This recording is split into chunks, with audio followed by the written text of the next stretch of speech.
people, well, how come you don't volunteer? Why don't you get involved? The number one reason people say they can't volunteer, you know, I'm too busy, I got kids and errands, I can't volunteer, I don't have the time. And what they're actually saying is they don't have the kind of time that nonprofits are asking for, those 4 to 6 hours or a full day, you know, 2-3 week commitments. But wait a second, we don't have time to volunteer, right? We spend 24 million hours playing solitaire. We spend 388 million hours using Facebook. And we watch 2 billion videos on YouTube every single day.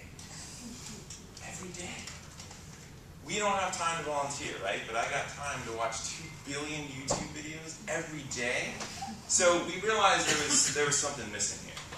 And we said, hang on, there's all of this human energy. Actually, let me give you an analogy of this. I love this analogy. The Empire State Building. It took 7 million hours of labor and 540 days to build the Empire State Building. With just the amount of time we spend on Facebook, we could actually build 55 Empire State Buildings every single day. Every day. That's the kind of human energy that's going through those interweb tubes that we connect with.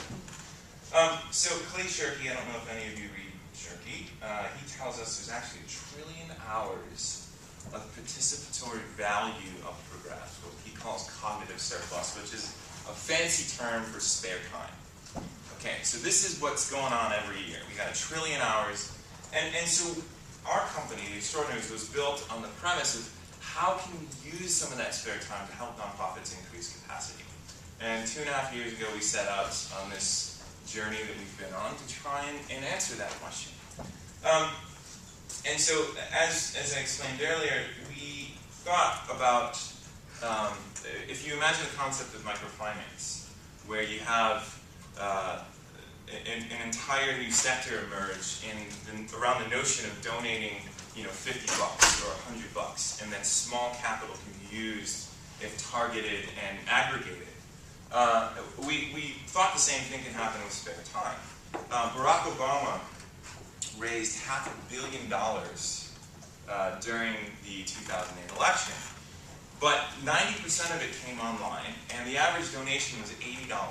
It wasn't the big giant checks that traditional political campaigns had been getting from big donors, the $2,400 checks that big people could pay. It was collected from 3 million people who gave in little bits. But when you added all that up, that was a tremendous amount of money. It was the most amount of money ever raised in a political campaign.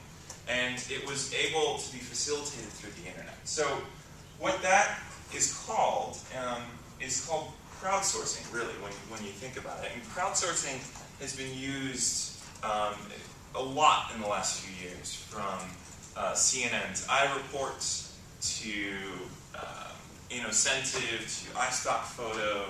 Basically anything you can think of where there's a large group of people coming together to share their skills and talents. And the Davis Wiki is an example of how, instead of having reporters go out and write stories, Philip has sourced those stories from the community. He's crowdsourced a website. That's what Wikipedia is. It's the exact same concept.